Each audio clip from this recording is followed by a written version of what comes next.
धनु राशि के जीवन में शनि का सितम अब समाप्त होने वाला है और कैसे इस शनि के द्वारा हमें शुभ परिणाम की प्राप्ति होगी, कहां कहां इनके नेगेटिव प्रभाव पड़ रहे थे, अब कौन कौन से पॉजिटिव प्रभाव हमें मिलने प्रारंभ होंगे, आज इस बात पर चर्चा होने जा रही है। ध्यान रखिएगा, 12 फरवरी से लेकर के 16 मार्च तक के आपके वित्त मंत्री, आपके धनेश भगवान शनिदेव अस्त अवस्था में आ जाएंगे।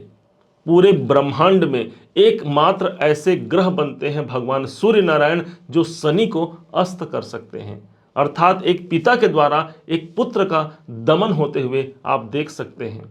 धनु राशि के लिए, धनु लगन के लिए भगवान सूर्य इनके नवमाधिपति बनते हैं और यही जब 13 फरवरी का दिन आता है, 13 फरवरी से लेकर के 14 मार्च तक के यही सूर्य भगवान आपके ठीक तृतीय भाव पर शनि के मूल त्रिकोण राशि कुंभ पर प्रवेश कर जाएंगे।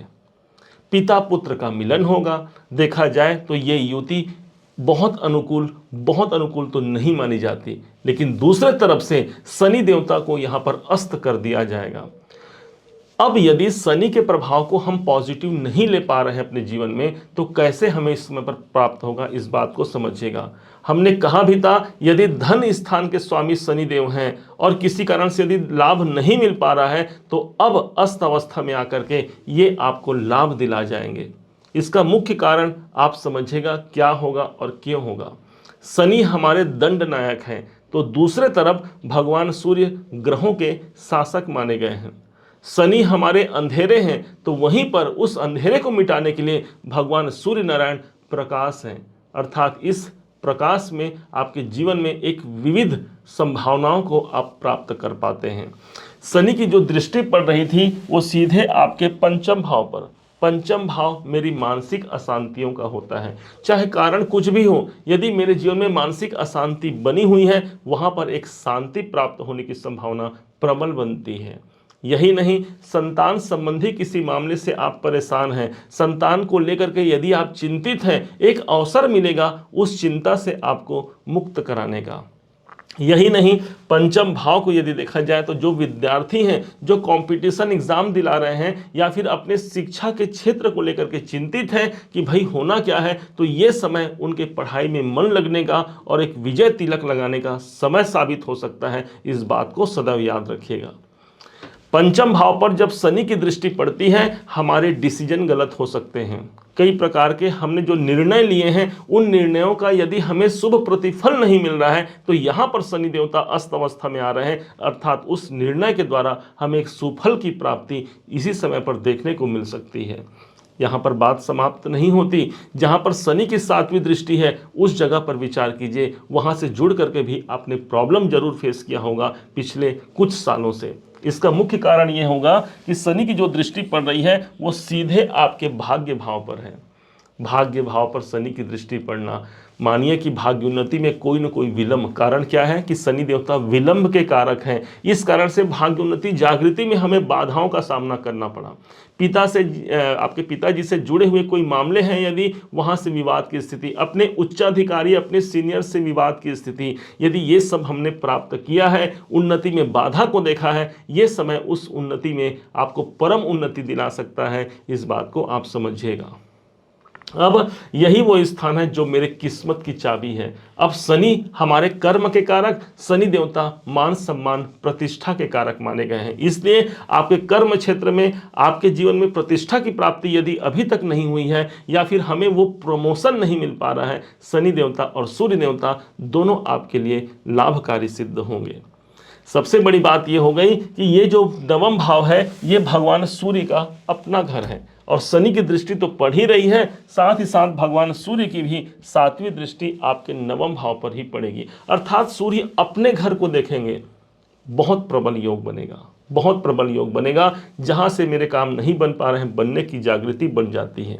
अब यही नहीं, शनि 7, 8, 9, 10, शनि की जो 10वीं दृष्टि पड़ती है वो सीधे आपके 12वें घर पर है। यदि आप खर्चों से परेशान हैं, पुराने समय से यदि आप खर्च अधिक बन रहे हैं और लगभग ये 17 जनवरी सन 2023 से आपके तीसरे घर पर शनि है, यदि हमारे हानियां अधिक बनी हुई हैं, हॉस्पिटल संबंधी, चिकित्सालय संबंधी व्यय बने हुए हैं, तो वहां पर एक विराम लगने की स्थिति बन जाती है।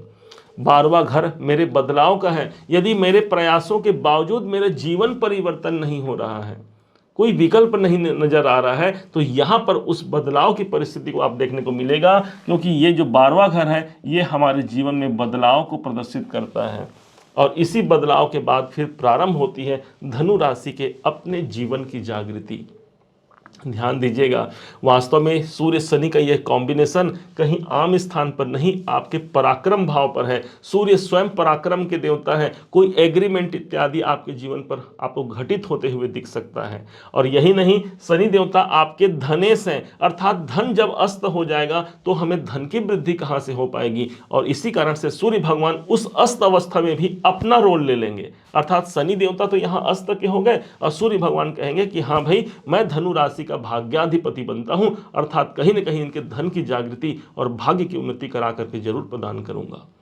इस स्थिति में आपको चाहिए एक उपाय करना, भगवान सूर्य को प्रणाम करना। भानु प्रिय नमस्कारः माना गया है शास्त्रों में, इसलिए सुबह उठ करके भगवान सूर्य को नमस्कार करना सदैव के लिए आपकी भाग्य की जागृति दिला सकता है आपको।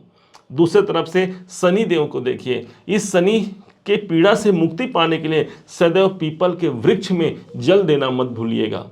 शाम के समय पर शनि देव के लिए तिल तेल अथवा सरसों के तेल से दीपक प्रज्वलित करना आपके जीवन में बाधाओं को दूर कराएगा और एक शुभत्व की वृद्धि आपके जीवन पर करा सकता है।